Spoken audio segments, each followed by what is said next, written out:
নাসিরউদ্দিন পাটোয়ারি আমার কাছে মনে হয়েছে যে তিনি একজন অসুস্থ মানুষ, তার চিকিৎসা প্রয়োজন। এনসিপিকে ঘিরে রাজনৈতিক টানাপোড়েনের মাঝেই এবার বিস্ফোরক মন্তব্য করেছেন বিএনপির নেতা রাশেদ খান। ফেসবুকে দেওয়া এক পোস্টে তিনি দাবি করেন, এনসিপির সঙ্গে জোট করার জন্য নাসিরউদ্দিন পাটোয়ারি তাকে বারবার অনুরোধ করেছিলেন, এমনকি পা ধরতে বাকি রেখেছিলেন বলেও মন্তব্য করেন তিনি। রাশেদ খানের ভাষ্য, এনসিপি, এবি পার্টি ও রাষ্ট্র সংস্কার আন্দোলনের শীর্ষ নেতাদের উপস্থিতিতেই সেই আলোচনা হয়েছিল, কিন্তু এখন সেই নাসিরউদ্দিন পাটোয়ারি তাকে নিয়ে সংবাদ সম্মেলন করে সমালোচনা করছেন বলে অভিযোগ করেন তিনি।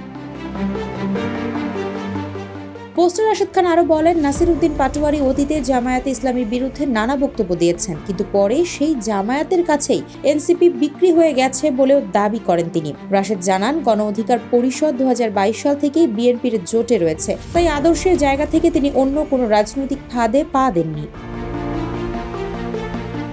পোস্টের এক পর্যায়ে নাসিরউদ্দিন পাটোয়ারিকে নিয়ে ব্যক্তিগত আক্রমণাত্মক বক্তব্যও করেন রাশেদ খান, জানিয়ে সামাজিক যোগাযোগ মাধ্যমে শুরু হয়েছে ব্যাপক আলোচনা সমালোচনা।